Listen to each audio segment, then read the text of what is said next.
Howdy, howdy, howdy. Episode 2! Woo! So, we got a homeowner call about some storm damage or something like that. The backyard. We had to cut our way into the side yard because it's too small for the chipper, so there's a little gate. We're just dragging everything to the gate through into the chipper, chipping it into like a no man's land creek type thing. Save the homeowner money and stuff. So I think, did you show the right side? Yeah, so the video that I took of the right side won't go sideways, so we only have this part of the video of which is the main part, but on the side there was already a bunch of stuff down that they asked us to chip for them, and then they wanted, what was that tree called that we took down? Was it Pokey Funny? It was green. No, it was like a tall, I don't know the name of the tree, but there was like this dead, dying tree that we had just cut down as well that was on the side of the house. So like you said, we had to cut in to our side of the house, and then we finally got to this big tree limb that was down, and so to save time, Dev cut and I dragged. So right behind the camera to Legend, and Legend dragged like 10 more feet to the chipper. So looks like I'm moving really fast, but it's just 2 times speed. And so for this specific bid, they had asked us to cut down some other tree limbs on the trees in their backyard. So we did that as well, as long as doing this limb. We chipped everything on site. Yeah, we like to not haul anything away. We don't like hauling anything away because it's requires dump feed, requires gas, because it takes time to do it after work. I mean, no one likes doing it. It's an all-around benefit to save money for the homeowner and save us time. Saving us time makes us happy. I like getting home earlier than later. Free time. And time is money, for sure, in this kind of job area. Time is money. So the faster you get a job done, you could do 2 or 3 jobs in one day, depending on what they want done, how fast we can get it done, you know. Because when you do a bid, you're not really doing the work, so you don't know the technical side behind it until you start. So those are a lot of the factors we have to factor in when we do bidding.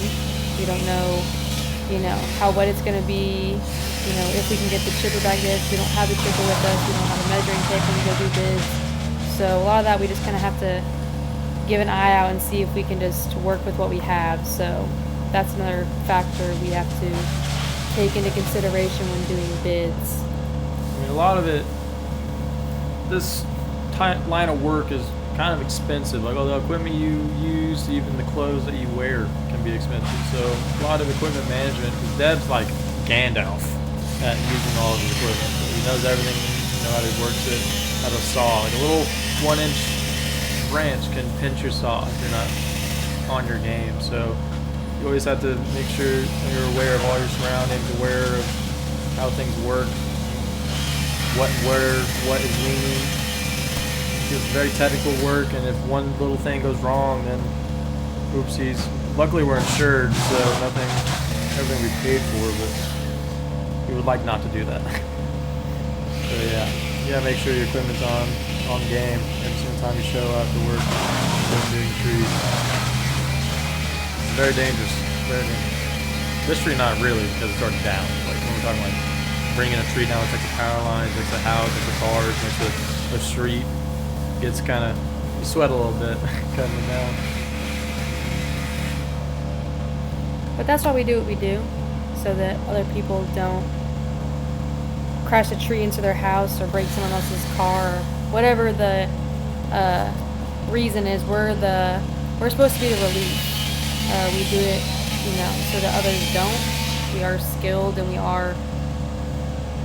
we have the knowledge to know if a tree is going to fall left or right, forward or backwards, depending on wind and all that stuff. And also, another thing that we should put out there is every job we do depends on the homeowner. So, disclaimer, like, for example, some jobs you're going to see us leave more stuff, some jobs you're going to see us take more stuff, and you need to be aware that it is the homeowner's request, and it is what they're paying for and what they're not paying for, if that makes sense. So if they ask us to just drop the tree in the wood and leave it there, it's going to look ugly on camera, but that's what they asked for, you know, because they may use it, they live in the woods, or they live in a neighborhood where they need everything clean. It all just depends on, you know, what the homeowner wants and what their bid was for. So we just want to put that out there that, you know, some jobs you may see us do more, and some jobs you may see us do, you know, bare minimum. But that is what they asked for. So for this specific job, we were asked to take everything away, clean up everything, and leave it looking like there was nothing, no tree limb there. So I just want to put that out there, that those are also things you have to be aware of before, you know, watching. People pay for like our skill set, you know, like when it's sketchy, right? You don't want to. Obviously, the homeowner would like to do it themselves. I would assume so. Like if I was in my home and I didn't do what I do day to day, I'd be like, to save money, I'll be like, I can do it. But in all reality, you want like I classify us as professionals. Like if you do work for longer than a couple amount of years, then I consider you a professional. Or you have enough repetitions in the same type of work, like cutting. I'm pretty sure we've cut 200 plus trees down, 300, maybe 300s, and that's pretty impressive in my book. That's like a lot of those were sketchy, not like sketchy that's gonna. We've never hit a house. I'm proud to say that we've never hit a house. That's more on Dev's side, because Dev's really good at what he does, and we're really good at cleaning up the work, and we're really good at telling him from down low when he's in the bucket truck if something's not looking right, if the bucket truck's like swaying because the downriggers are on an angle or anything. If the tree wants to go this way, we have to bring the winch out, hook the winch up, and it's a whole process. But yeah, it's all about filling a role, being aware of your surroundings, knowing how to do what you do it well and efficiently.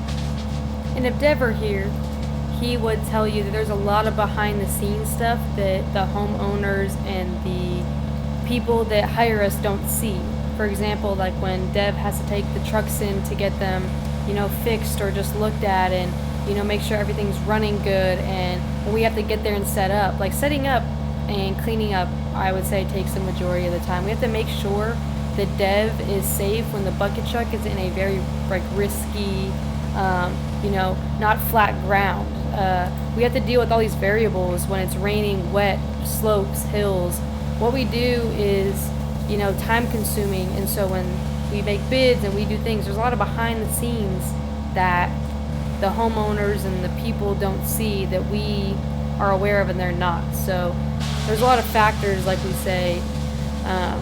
For example, like depending on what job we're doing, that is depending on what we use. We may never use the pole saw, but we may use the, you know, two other saws.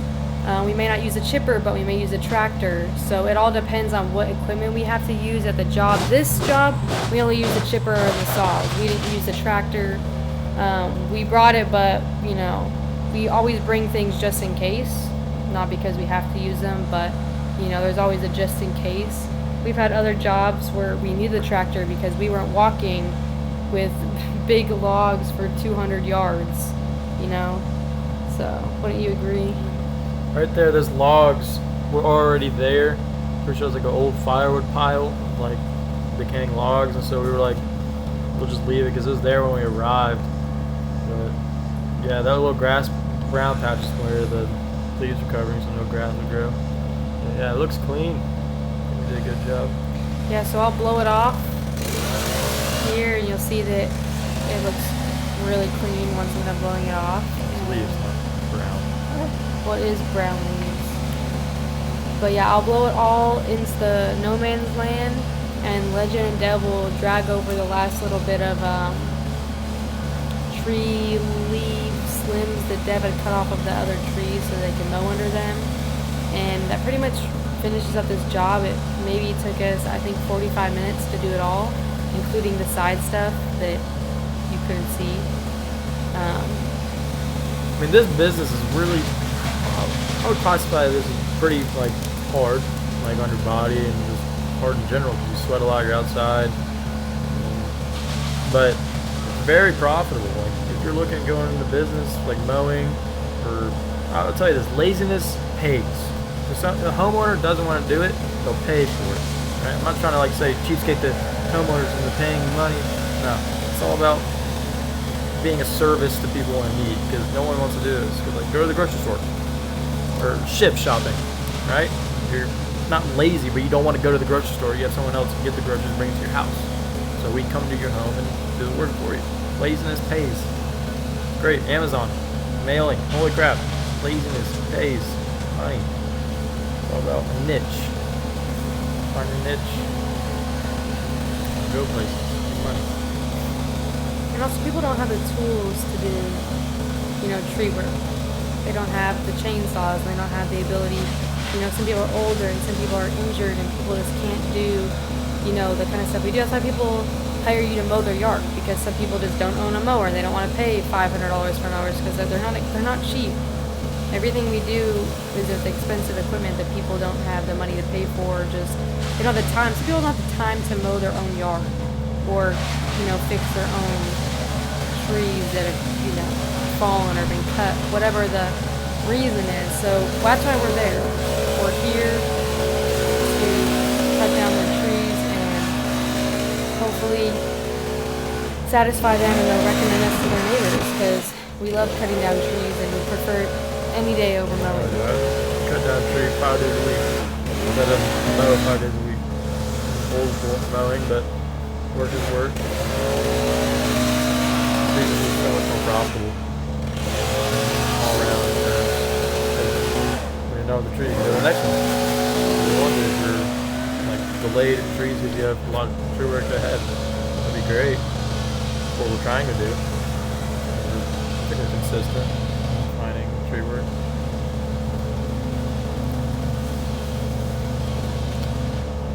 Yeah, I think we're just now finishing up on the other side, dragging the limbs over. I think we just have to blow it off. You don't really have to blow off much next to the chipper. It's just a bunch of little stuff that gets dropped from putting the big limbs into the little platform at the bottom. It's cut up a little bit and just has a little pile like shrubbery. And this yard had a lot of dog poop in it. A lot of watch for landmines. Yeah, thank you guys for watching episode 2. Yeah, episode 2. Let's go. Men in Green. See you later.